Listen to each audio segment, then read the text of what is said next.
వాడి నోట్లో మాట్లాడాలి. ఏం చెప్తాం మరి?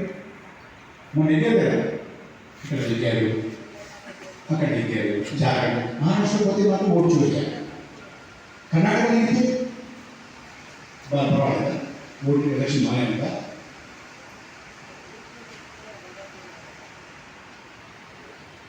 అయ్యా, ఇది చాలా సొఫిస్టికేటెడ్ గేమ్. ఇది ఒక్క విషయం గుర్తుపెట్టాలి. ఇదేదో మామూలుగా వెలువెంగళంగా చేసేటువంటి చూడిక. ఇప్పుడు ఇందాక కావాలని ఇక్కడ తీసుకోవడానికి డాక్టర్ గారు రావడం కలిసారు.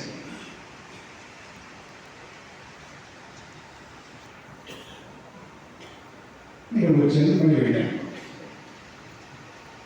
నా పర్సు వద్దాను. ఆ డబ్బు పూర్తిగా పోయినాను. లేదు, నేను రూమ్కి వెళ్ళాను. నేను ఏమనుకుంటాను, డాక్టర్ వచ్చారు, డాక్టర్ వచ్చారు, వీళ్ళని తీసేయాలి కదా. కానీ నేను ఒక 5,000 నా పర్సులో పెట్టుకుంటాను. ఒక 500 మిస్ అయ్యాడు. నేను ఏమనుకుంటాను, ఎక్కడ ఖర్చు పెట్టాను? మధ్యాహ్నం హైదరాబాద్ వెళ్ళాను, దాంట్లో టీ తాగాను, లేదా దేవకేమైనా ఇచ్చానా, అది కొన్నానా, ఇది కొన్నానా, అసలు 4,000 5,000 పెట్టుకున్నానా, 5,000 పెట్టుకోలేదా అనుకుంటాను తప్ప